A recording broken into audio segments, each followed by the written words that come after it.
Hola chicos, ¿cómo les va? Nuevamente estamos acá para continuar repasando nuestra queridísima y tan amada materia epistemología. El día de hoy vamos a ver los problemas metodológicos de Ernst Nagel.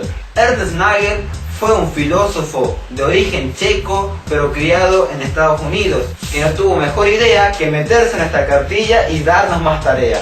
Ernst Nagel, en su libro Estructuras de la Ciencia, nos plantea 5 problemas metodológicos dentro del trabajo de las ciencias sociales. Estos problemas que nos plantea Ernst Nagel son los siguientes. Número 1, las formas de investigación controlada. Número 2, relatividad cultural y leyes sociales. Número 3, el conocimiento de los fenómenos sociales como variables sociales. Cuarto problema, la naturaleza subjetiva de la investigación. Y quinto y último problema, el sesgo valorativo de la investigación social.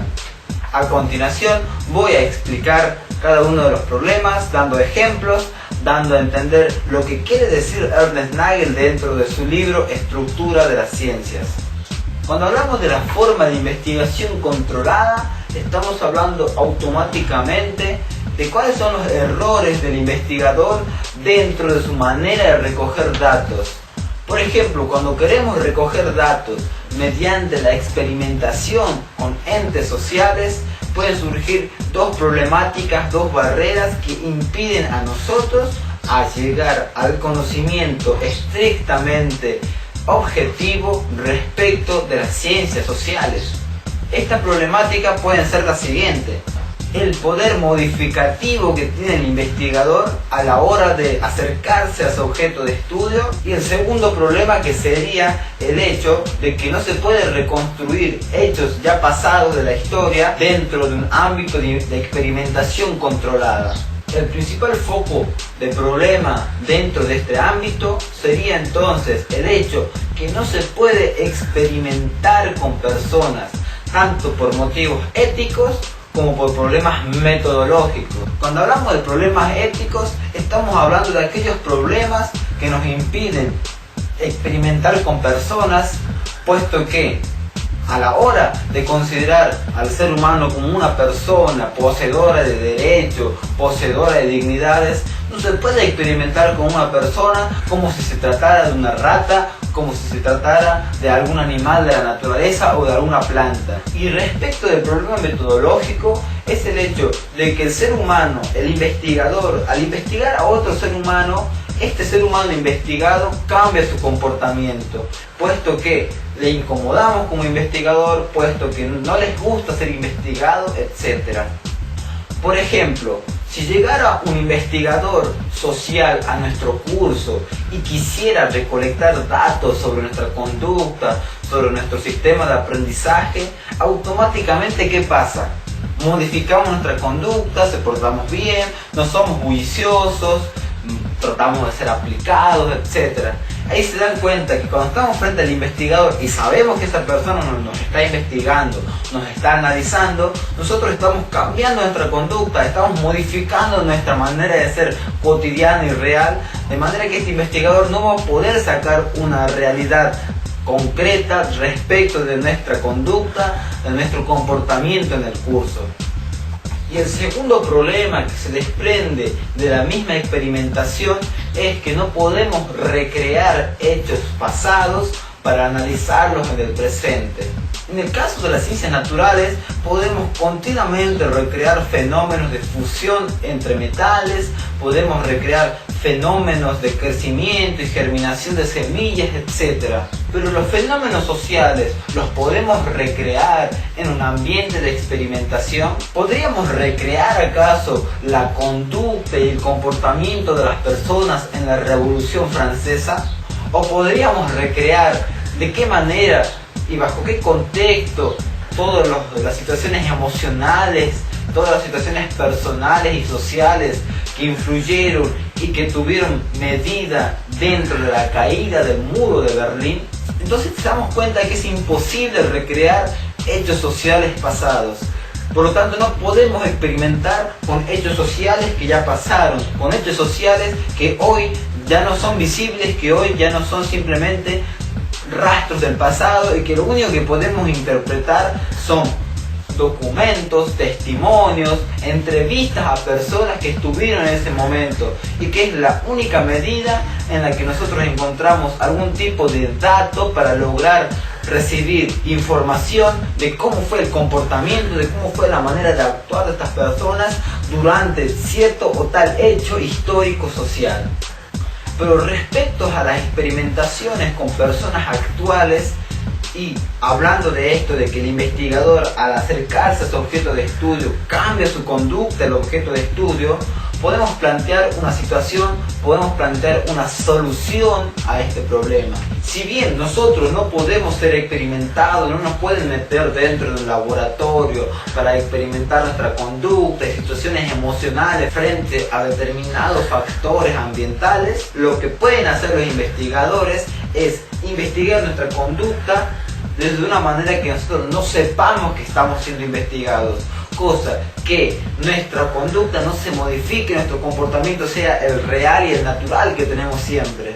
En otras palabras, sería la de no llevar al sujeto de estudio a un laboratorio, sino hacer experimentos de campo, observar al sujeto de estudio o a los sujetos de estudio en el mismo lugar donde interactúan, en el mismo lugar donde se desenvuelven social o personalmente. Esto sería entonces el primer problema metodológico que plantea Ernst Nagel. Vamos al segundo problema metodológico, el cual es la relatividad cultural de leyes sociales. Esta segunda problemática nos habla acerca de que es imposible hacer leyes transculturales. O sea, leyes que alcancen a todas las sociedades, a todo tipo de contexto. No se puede armar leyes que tengan validez en todo tipo de situación sociocultural, que tengan validez en todo tipo de contexto, en todos los países, en personas que viven en llanuras, que viven en las alturas. No se puede hacer leyes universales respecto de lo social, puesto que cada situación sociocultural tiene sus propias costumbres, su propia historia, tiene su propia manera de ver la vida, tiene sus propios hábitos, su propia manera de tomar y manejar los valores dentro de todos los aspectos que incluyen la sociedad. Isaac Newton una vez nos dijo que todas las cosas caen para abajo. Esa es una ley de la gravedad y es obvio que todas las cosas van a caer para abajo porque es una ley universal. Eso pasa acá en Argentina, pasa en Noruega, pasa en Australia, porque es una ley que no tiene límites, que es universal. Pero ¿se puede hacer leyes universales respecto de la conducta? Podríamos decir, a todos los jóvenes les gusta Shakira.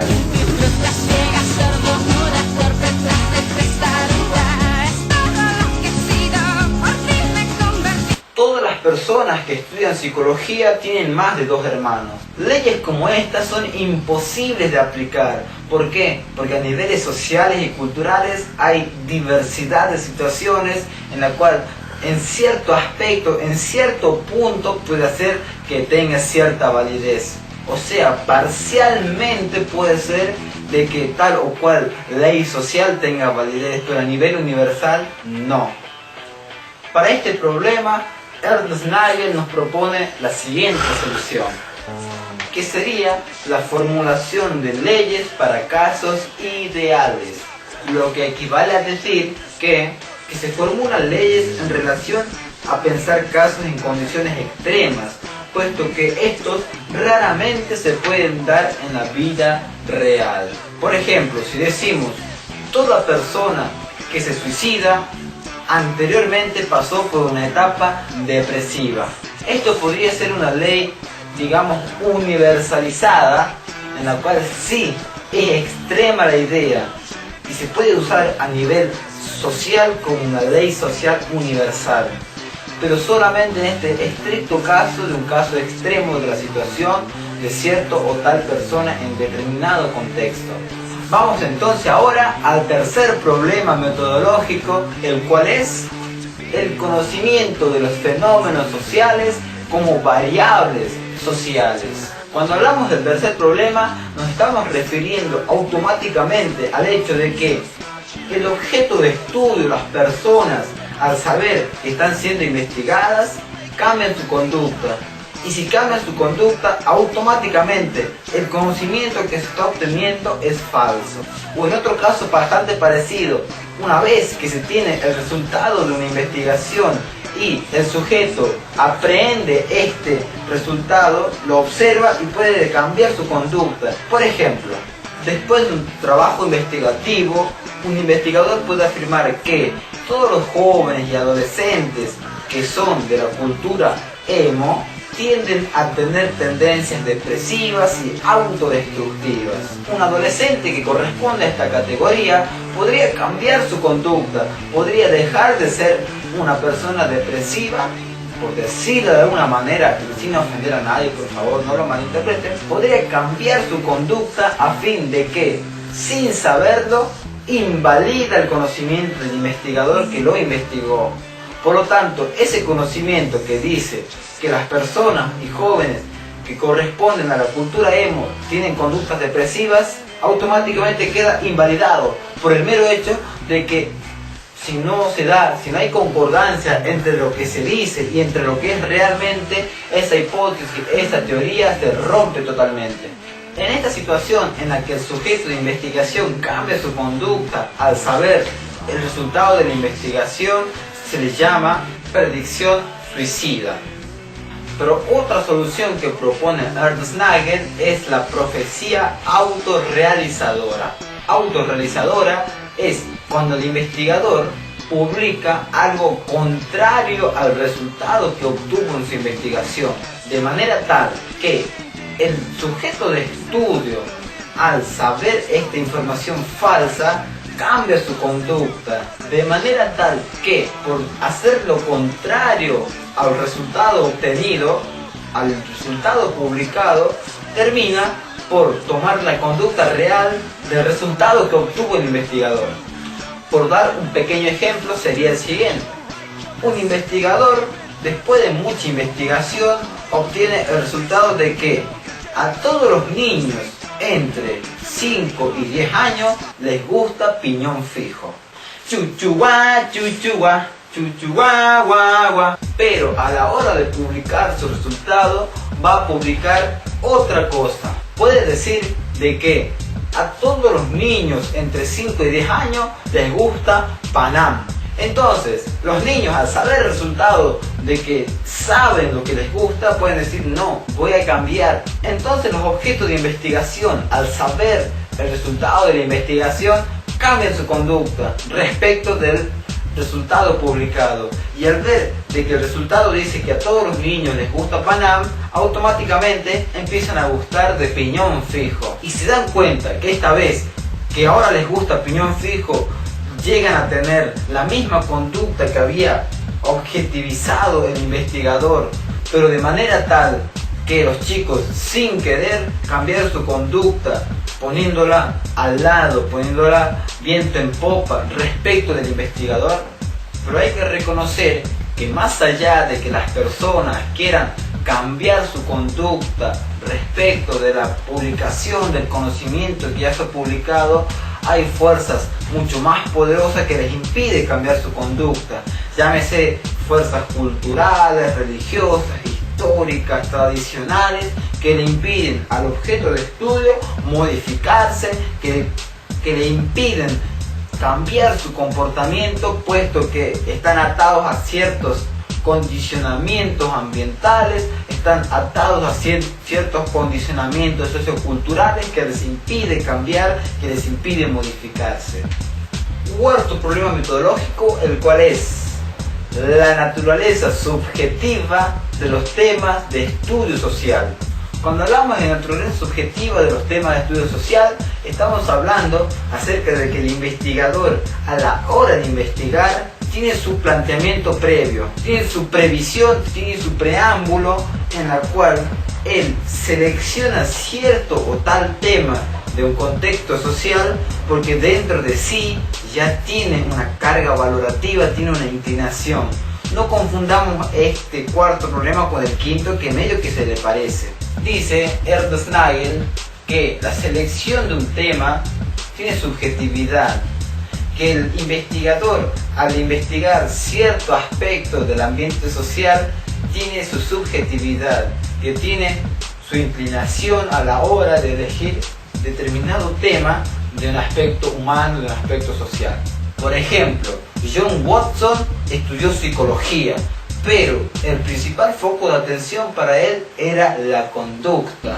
Sigmund Freud también estudió psicología, pero el principal foco de atención para él eran los procesos conscientes e inconscientes, la teoría libidinal, entre otros. Cabe entonces preguntar, ¿qué diferencia a John Watson de Sigmund Freud? ¿Acaso no había en cada uno de ellos ciertas cargas valorativas, subjetivas respecto de lo que querían investigar? Preguntémonos a nosotros mismos, ¿qué llevó a John Watson a estudiar únicamente la conducta condicionada, los procesos conductuales de las personas y los animales?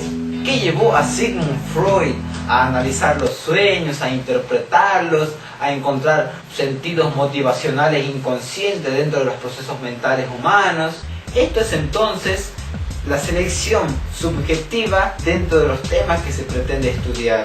Que cada investigador, a la hora de investigar su objeto de estudio, va a seleccionar cierto aspecto que está fundado desde su subjetividad. ¿O acaso cada uno de nosotros que hemos empezado la carrera de psicología no tenemos ya la idea, algunos, de dedicarse a la psicología clínica, otros a la psicología laboral, otros a la psicología jurídica, entre otros? ¿En qué se fundamenta esa selección? Es nuestra subjetividad, es nuestra inclinación, es la postura desde lo que nosotros queremos investigar, o en este caso por lo menos estudiar. Pasamos al quinto y último problema metodológico, el cual es el sesgo valorativo de la investigación social. El investigador social no tiene las mismas libertades que puede tener el investigador natural, el investigador de las ciencias naturales. ¿Por qué? El investigador de las ciencias naturales no tiene que dar explicaciones de qué postura está realizando su investigación. No tiene que decir si el análisis de una planta, si la investigación botánica de alguna especie de árbol lo está haciendo porque es un peronista, porque es izquierdista. No tiene que explicar su inclinación religiosa porque no es necesario. Por el mero hecho que dentro de la investigación social no es necesario explicar desde qué postura estamos haciendo análisis de los elementos de las ciencias naturales. Pero ¿qué pasa en el ámbito de las ciencias sociales? Lo que pasa es que nosotros como investigadores sociales debemos saber explicar desde qué postura estamos realizando nuestra investigación, desde qué postura estamos formulando nuestro conocimiento. Pueda yo ser un peronista y pretender hacer cierto o tal conocimiento. Podría disponerme a investigar la situación socioeconómica del país, pero ¿qué pasa? Yo como investigador social también tengo mi postura, mi inclinación. Por lo tanto, desde antes de empezar la investigación ya estoy pretendiendo encontrar cierto dato. Mi investigación puede ser la siguiente: decir que la pobreza y la indigencia en el país se debe a las anteriores gobernaciones de presidentes que estuvieron dentro del radicalismo y el izquierdismo. Yo como investigador debo aclarar desde antes de hacer mi investigación desde qué postura estoy trabajando, desde qué postura estoy mirando la realidad. ¿Estoy mirando la realidad con ojos de peronista? ¿Estoy mirando la realidad con ojos de radicalista? El investigador natural no debe decir si cierto conocimiento lo está haciendo desde alguna postura subjetiva, social, ideológica, cultural. Por ejemplo, Isaac Newton, al hacer su teoría de que las cosas caen para el piso, no fue necesario que lo explique si su conocimiento lo hizo desde una postura ideológica, desde una postura política, por el mero hecho que en el ámbito de las ciencias naturales no importa. Las especies animales, las leyes de gravedad, de movimiento, de fuerza y potencia no tienen nada que ver con las ideologías políticas, sociales, culturales, religiosas. Pero en cambio, en el ámbito de lo social, el investigador debe decir, desde antes de empezar su investigación, si va a mirar su realidad, desde qué postura, si va a mirar la realidad, desde qué fundamento. Si él es radical, va a pretender quizás en su investigación tirar a matar a las gobernaciones peronistas, socialistas y izquierdistas. En otras palabras, es recordar que el investigador social, además de querer alcanzar objetividad, además de alcanzar cierta realidad, coherencia lógica dentro de su conocimiento, no tiene que olvidar que es un ser humano, con cargas valorativas, con inclinaciones. Precisamente esto de decir sesgo valorativo, la palabra sesgo quiere decir inclinación que fundamenta los principios de la investigación de cada investigador. Muy bien, de esta manera finalizamos el cuarto video en el cual ya explicamos los problemas metodológicos de Ernest Nagel. Estoy feliz de poder ayudarlos, estoy feliz de continuar ayudándolo en el momento que también les haga falta que les explique algo, no hay ningún problema, pero realmente que les sea de utilidad mis explicaciones y ojalá que se entiendan también. Un saludito de mi osito Facundo y nos estamos viendo para el próximo video. ¡Mua! Los quiero a todos, chao.